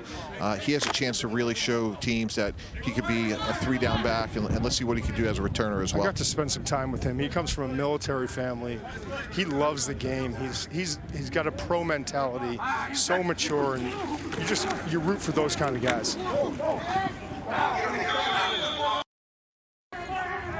See a strip sack there. Obviously, defensive players instructed not to tackle the quarterback, but Davion Hayes just sort of ran right past the arm of Felipe Franks. The ball is on the ground. Kind of a tough 2-play stretch right there. Yeah, you could see it here from my vantage point, which I'm opposite on, from where Dalen was rushing the passer. And you can just see that natural cornering flexibility. He continued to work. You sit there and hold the football 1-2 hitches in the NFL, that's exactly what's going to happen. People are trying to get strip sacks, not just hits on the quarterback. They're trying to give their offense more cracks at it. And that's something you have to watch with the quarterbacks here this week. How quickly are they getting the ball out? Can't hold it that long. It just happened to Franks again. You don't have that much time in the pocket. It has to be quicker. You got me, Ian? Felipe, you're out. Ian, you got me? Okay. Here we go, 1st and 10, 1st and 10. You got regular in the huddle. Let's go 0, 42 Mike, kill, 154 go. It's a 1st and 10 play. Dalen Hayes, It's a choice from book. From Notre Dame, and Jonathan Cooper from Ohio State have been 2 of the best pass rushers I've seen in the first 2 days here at Senior Bowl practice.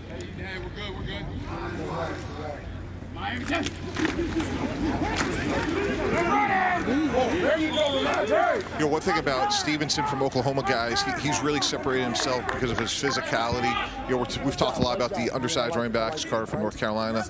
And when you look at Stevenson, he is a traditional between the tackle, downhill runner. He has a really well-built lower body. I want to see him pass protect. I want to see him catch the ball. But from a build standpoint, he's clearly the most physical running back down here this week. Well, he's showing that he can pass protect. And there you saw his jump cut ability to get lateral and get vertical and hit the gas quick. There you go. Nice, Michael. Nice, Michael. You hear the coaches in the background there expressing their support. Michael Carter down the field. Pretty explosive guy there out of the backfield, Lewis. Pint-sized, but explosive. Yeah, I mean, it's how quickly can you get onto the second level and turn it into a space contest? The NFL is becoming more and more of that, using the width of the football field, emphasizing speed, emphasizing one-on-one matchups. When you have a guy like Michael Carter, that's what you're going to want. You're going to want to spread the defense out and get him in space. Yeah, and he bounces off of tackles. He's one of those guys who's not that big, obviously, with his size, but 5'10", around 5'8". Might be generous, Ty. Yeah. 190, 195, somewhere in that range. But he bounces off of tackles and he creates yards on his own with his quickness and his vision and his patience. That's all right. Move the sticks. Move the sticks. Finish. A couple more plays we're going to listen in on. Good work. Good work. Moving the sticks. Hear the entire operation. All right, 3rd and 8 here now. 3rd and 8, Ian. We got Kings personnel. All right, half right, 60 Ghost Ice Lou.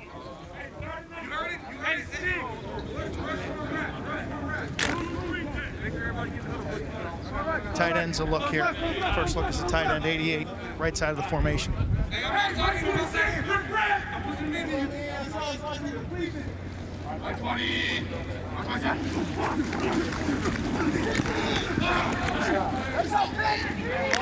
that play.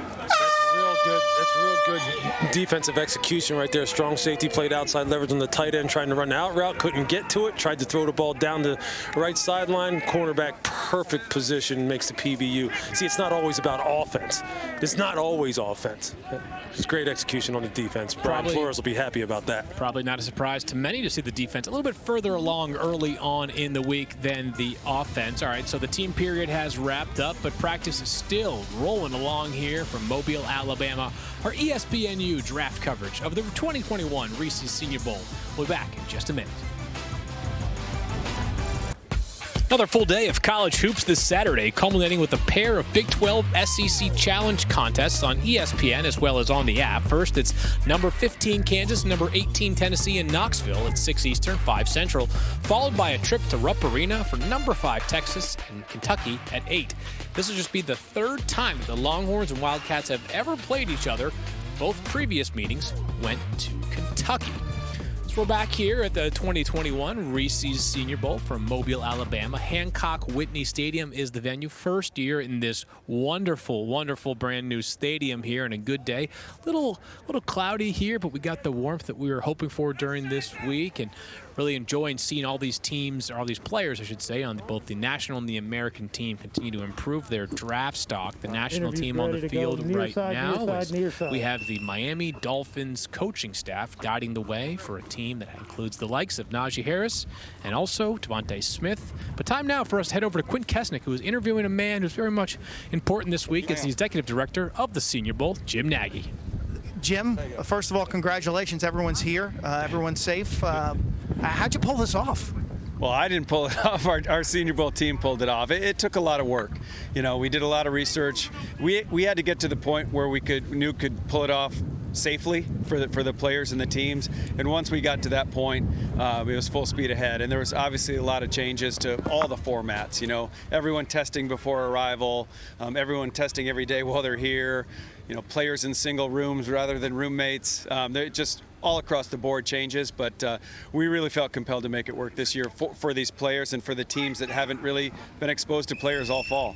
Who's here from the 32 NFL teams? Typically, we see them on the field, whether it's John Elway or a Bill Belichick or a Mike Tomlin. Apparently, they are here, but they're upstairs. They are. They're up in the suites. So that was another big move for us this year, was getting to Hancock Whitney Stadium. It's a beautiful venue. We had suites to offer the team. So I want to say there's 24, 25 GMs here this year. They're just not down here. Usually, like you said, 2 per team down here on the field, and that's one thing we had to take away this year. Yeah, usually it's like the Thunderdome down here. You've got some high-profile guys this year. What was it like dealing with opt-outs and players who played a partial season? Yeah, that was an interesting dynamic too. It wasn't just the opt-outs. I mean, we had 7 or 8 kids that accepted invites that their coaches talked back into going back to school for next year. So we've got a head start on next year's class, actually, which we're excited about. But yeah, I mean, with the opt-out guys, it was just the mindset. Some guys were really worried about the rust factor, and I tried to tell them all these teams are looking for is for you to get better every day. Like, don't worry about day 1, just get better day 2. And some guys were all in. I just want a chance to get out there and compete and show myself. Yeah, take us behind the scenes. What's the mindset of the typical athlete that we're watching, these prospects? What's it like behind the closed doors? Yeah, I mean, you look at a guy like Spencer Brown from Northern Iowa. The last time he's put on pads was November of 2019, and he's playing, FCS level football. And now he's out here just like totally exposing himself, letting it rip and competing and not being afraid. And I think that takes a certain mindset. You're going from, big ramp up in competition and without football for so long that a guy like that speaks volumes to these NFL guys. He's being interviewed every night, but just being here and what he's doing, I think that's, speaks for itself. Thank you, Jim. Awesome stuff. We appreciate being here in person as well. No, thank you for coming. Yeah, Jim and his staff really have done a remarkable job getting this week off safely for all the athletes that are here. 136 players in total. Special teams are rolling on, as is our coverage here of the 2021 Reese Senior Bowl from Mobile, Alabama, live. This periods of the week are often the team drills, and that's where we find ourselves right now with the national squad. What do you got your eyes on here as we watch along with Ian Book under center? Yeah, I'm watching the run game and then also what Book does inside the pocket. That's been his issue. I mean, he is so good and instinctive in terms of creating plays, extending plays, taking off and running, design runs, and then when he's on the roll to the right or the left throwing down the field, he's got a strong arm. But what he has struggled with is inside the pocket, making quick decisions. And as Brian Kelly's head coach told me, and as Ian has told me too, on multiple occasions, got to let it rip. And I think he learned that going up against Clemson, against better competition, that open is different, from Duke versus Clemson in Alabama and those kind of teams. He's got to give his receivers an opportunity to make plays, and that's the area that he's really struggled. Todd, just to add to that, he's also a smaller guy. When the pocket collapses, he looks small, much the way like Drew Brees. And Drew Brees made a great career of climbing the pocket with a great over-the-head motion where he could get the ball between windows. And obviously he had a great career. Ian Book's going to have to put weight on. He's going to have great pocket mobility because we're watching it now in this team period, guys. There's been a pretty good pass rush, and that pocket's closed on him quickly, and those windows, as you said, Todd, in the NFL are smaller and smaller. Yeah, when you're 6 foot and you're standing behind guys who are 6'5", 6'6", 6'8", it's tough to see. And then you have defensive linemen who are putting their hands up. It's tough to see the whole field. And that, you're right, Drew Brees is a perfect example. He has always been special at moving just a little bit, changing his arm angle just a little bit to get the ball out and to avoid that defensive lineman's arm that's up. And that's what Ian Book is going to have to do. He's going to have to trust the pocket a little bit more and trust his receivers more. And that's what, Tommy Reese is a really good offensive coordinator, and they have a great bond together. And Brian Kelly obviously knows how to develop quarterbacks. And both of them, they kept on saying, he's got to let it rip. And that's going to be the big thing for him, is staying in the pocket and just trusting his receivers. Well, if you looked at the last rep that he just had right there, as far as going from backside to front side, putting the ball in a nice window, didn't flinch at all. That's what you want. I mean, he has. Now, look, I mean, there's a saying in scouting that flashes will get you fired, okay? Meaning you start flash players and they don't do it consistently enough, obviously, you know, that can get you in trouble. But he should look. The more I watch him on tape, the more I like the developmental potential for him to have a nice career. Maybe it is just as a backup, and that's fine. But I like some of the things that he is showing right here, especially in this 11-on-11 period. I've done he 5 games live with him, and the competitiveness and the way he leads his team on the field is really special. It reminds me a lot of Baker Mayfield. It's kind of that energy that he brings to the team. Let's go back onto the field and listen in with Dolphins linebackers coach Anthony Campany. Very spirited conversation taking place. Tony, you back up next rep. You good or what? All right, you're back. Look at me. You back up next rep. It's gonna be a rabbit. So. Gonna be you and Hilly. We talking about the stretch or what's the matter? White 20. Hey, that's a false start. White 20. We're good. White 20 up.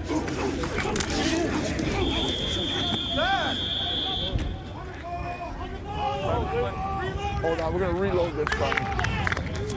That was a mess from the start. It's been a theme so far this week, unfortunately, Todd. We got to get the ball from center to quarterback. No, this is, You know, Field, We're working on it. Yeah, I would say it's much better today than that was one of the few Canes mistakes they had.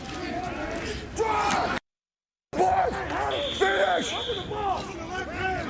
Drive it.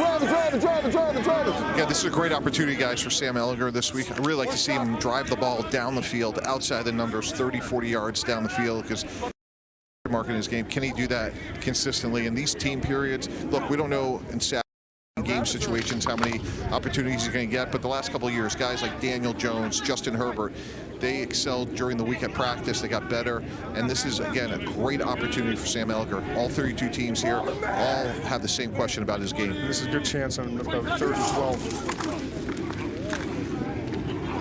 Hey, Lewis, you just mentioned flash players a minute ago, guys that catch your eye. There's a player that just caught the football, Kenny Yeboah. Went to Ole Miss, originally committed to Baylor, where Matt Rule was the head coach at the time. Not playing for Rule this week because of their prior relationship. Tight ends like him that frequently. But you can see sort of the developmental aspect to his game. Maybe not a guy that's ready to come in and compete from day one as your starter, but a lot of toolsy and sort of upside to him. When he had the game I covered against Alabama, he had 7 catches, I think, in that game for over 180 yards. I mean, he was the deal. Yeboah was absolutely killing Alabama's linebackers. 7 for 181 and 2 touchdowns. The other 7 games of the year, he had just 20 catches. So there's some inconsistency there. We've seen it in his game, even yesterday in practice, adjusting to the ball at times. He's inconsistent, but after the catch, if you give him a little bit of space, he can create some big plays for you. Just the frame, Todd. I mean, the guy, he looks like he could be an oversized wide receiver if he wasn't playing tight end. You know, Lewis, you had mentioned flash players and how they could really get you fired and sometimes are hard to evaluate. Felipe Franks, to me, quarterback from Arkansas, formerly at Florida, I think he's the quintessential flash player. As Todd was saying earlier, great height, weight, speed, really looks the part, but he's been so inconsistent. We saw that yesterday. We've seen that so far today, but I think someone will take him later in the draft. There's a lot to work it with, and he's certainly a developmental prospect. And you could put 20 plays together where you say this guy's a first rounder, but there's just too many plays where decision-making, accuracy, you can see here he's fumbled the snap where you just question, whether he can win consistently, but he's an intriguing prospect because of his size. Yeah, the most important thing with him, without a doubt, Mike, is, look, it's just as Jim Nagy just referred to, the improvement aspect of his week here. How much better is he going to be tomorrow than he is today? Because to me, the first thing you see with him right here in this practice is the timing mechanism in his brain is just not fast enough. He's sitting back there. You saw him. He held the ball almost 4 seconds on the throw previous to the fumble snap he just had. I mean, he would have been sacked 4 or 5 different times on that play before he got the ball out to the check down. So how quickly can he start processing information? Can it get incrementally better?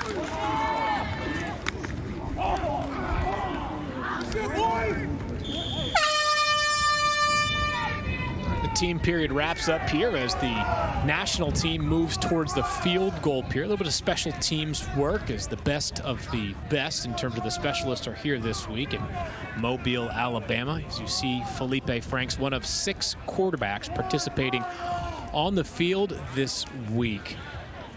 You know, it's not every year that you have a team that has the 17th pick in the NFL draft coaching the Senior Bowl, but the Dolphins are in a bit of a unique spot. This year, they own the 3rd pick overall, courtesy of a trade with the Houston Texans that also included the 36th pick overall. Plus, they have the 50th pick, meaning they own 4 out of the top 50 picks, Mike Tannenbaum. It's rare that a team that won 10 games could be as well positioned to legitimately add 4 impact starters. But that's another reason why there's so much hope and optimism surrounding this Miami Dolphins franchise. Yeah, absolutely. And you can look at free agency differently when you're sitting there with 4 picks in the top 50 and say, we should come out of this with 4 starters, unless you take, a developmental player that you feel has compelling upside. So, if you're looking to add an offensive lineman, another pass rusher, another corner, barring something unforeseen, you should come away with 4 really good players in the top 50. So this is, again, a great opportunity for not only Miami, but the Carolina Panthers. And it was interesting that they agreed to come down here, to their credit, before the NFL announced that the Combine was being canceled, because I get the sense that if all the teams do that, 32 teams would have raised their hand when Jim Nagy called. This is such a great opportunity for both organizations. Lewis, we have to have the conversation, even if the Dolphins have kind of shut the door on it. You have the 3rd overall pick in the draft. It's rare that you're going to wind up in a position to potentially land a top-flight quarterback. But they also took Tua last year. And I think what's happened is with someone like Justin Herbert and Joe Burrow firing out of the gates, looking so good so soon, that when a player isn't, a Pro Bowl level talent right away, we wonder, is it time to cut bait? If you're the Dolphins, is the thought of a quarterback even entering your mind at pick 3? Look, the Dolphins are privy to a lot more information than we are about Tua, right? So they see him every day, and they are able to make a true assessment as to where he is at in terms of his development. And if I felt as though he is on his way and that his health is not a concern, it was a unique offseason. It was one of these situations where he didn't have the same offseason as, you typically would have, although, look, neither did Justin Herbert, right? And people will say, well, Justin Herbert got thrown into a game after a quarterback had his lung punctured and he didn't even know he was going to start, and look at what he did. Why can't Tua do that? Well, it's not always apples to apples, but getting back to your point, I would say this. When he came out in the draft, if Tua had not gotten hurt, he was as natural and as pure of a passer as we've seen in a long, long time. People, myself included, were very, very, very high on him. I would be looking to keep it in its proper context and continue to build out the rest of this roster and put some real weapons around him, continue to improve this offensive line, continue to improve the running game. So it's where he now has it all set. The table is set for him to take off. That's what I would do. And you're right.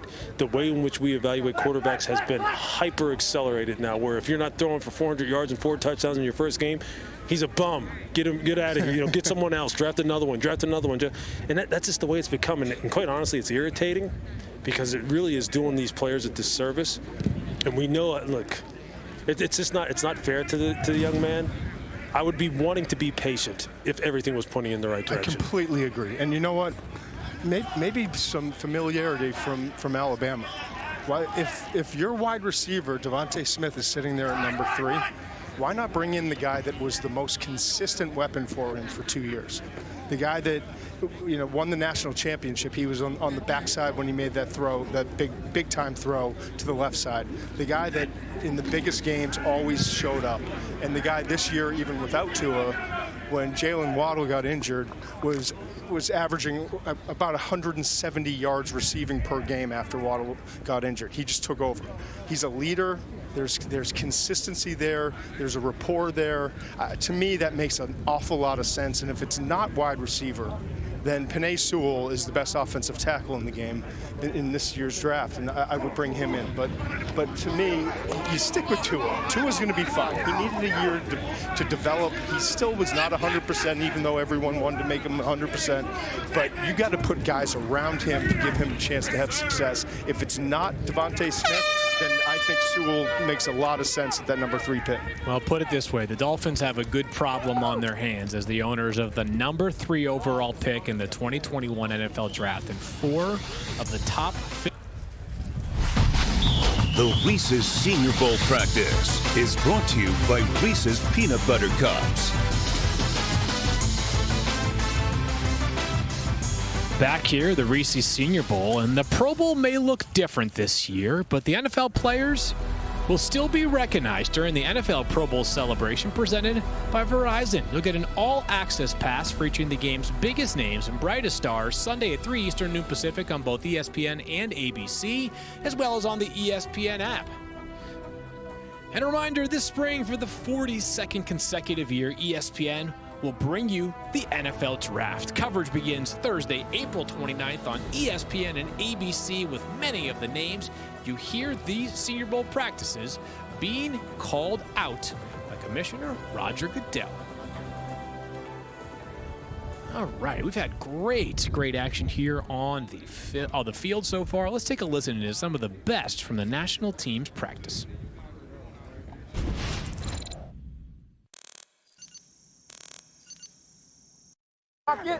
Right underneath. There it is. Nice, Ian. Nice, Ian.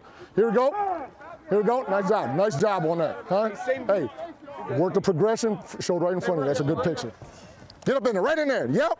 Khalil, that's the spot. We got to get our hands on the football today. We're not in the scare business. Come on. Catch the rock. Boom. We're going to get the ball all day today. We got to practice it. Paddle. Compete. Cover ground. Try to touch him, man. That's how fast I want you to go. That's it. That's it. Look at me. You collapse the pocket like that, right? I know we're saying no bull in this drill, but if he goes soft, that's what you're going to do. There ain't no move now. Keep your poise, all right? Keep your poise. That make sense? Yes? Yeah. Okay, keep your poise. Just keep competing. Good job now on the counter. Hey, now just be balanced on it. Be balanced on it. So when he comes back inside, just walk your hands on his back and stay. Let him do all that. That doesn't matter to you, right? You're winning the down. Oh, well, who's that? Who's that on? Oh, yeah! Oh, yeah! Oh, yeah! That's good coverage. Oh, yeah! I hit you with the Heisman, Cam. That you can't do that. You cannot do that.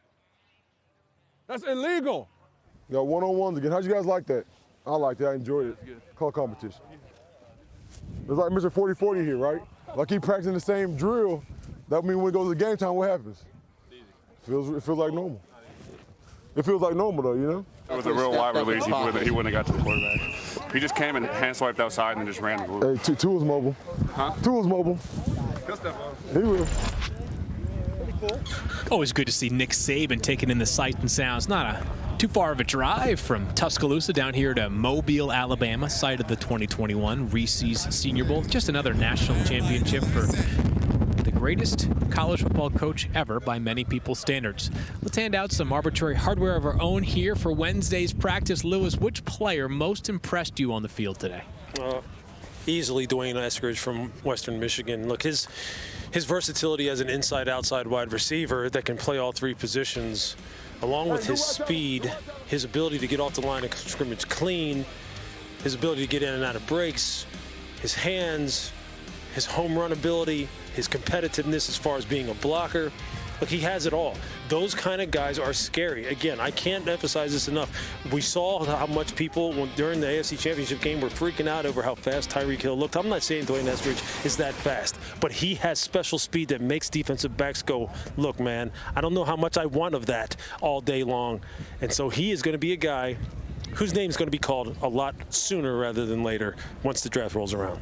Yeah, that 18 wide receiver ranking is going to go up significantly after watching him this week against this competition. He is so quick in and out of breaks.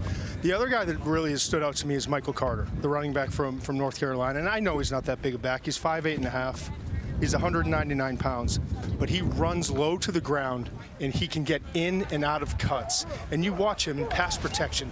He actually cares. You know, he's gonna do a good job of fighting, and he feels it in terms of getting in and out of breaks. And you look at the numbers this year, catching the ball, he was so important in their catch game. He averaged 8 yards per carry, and I just think he's a special player. Military family, he's disciplined, he loves the game, and he's the highest character player that you would ever want at the running back position. And for me, it was Sam Ellinger, quarterback, Texas. You know, we talked about how there's the floor in terms of the tape. Character sets the ceiling. This guy has impeccable character. What I like today specifically, guys, how he moved in the pocket. 2 hands on the ball, tried to climb the pocket. Again, we want to see more downfield throws, but he was accurate underneath. I think he has good mobility. I think he should be a day 2 pick. He's the one to me that reminds me a lot of Jalen Hurts. So let's see if he can stack a couple good days together. But I think he's clearly separated himself from Felipe Franks, and now it's Ian Book and him as the 2 best quarterbacks on this team. Yeah, a reminder, these quarterbacks can really raise their profile here during the Senior Bowl week. And you can catch the Senior Bowl Saturday afternoon at 2:30 Eastern, 11:30 Pacific on the NFL Network. All the hard work of these players will be paid off on Saturday with a great showcase, perhaps the most important one this year, with no NFL combine in person and basically everything being conducted. I'm the only one with those sunglasses. You guys all look great. We'll get that adjusted for the second show. Because get some sunglasses, man. We'll get you some sunglasses in time for our next show, because we're going to step away for just 30 minutes and then return for more Senior Bowl practice. Now stay tuned for College Football 150, the greatest. Stay tuned. More from Mobile, Alabama.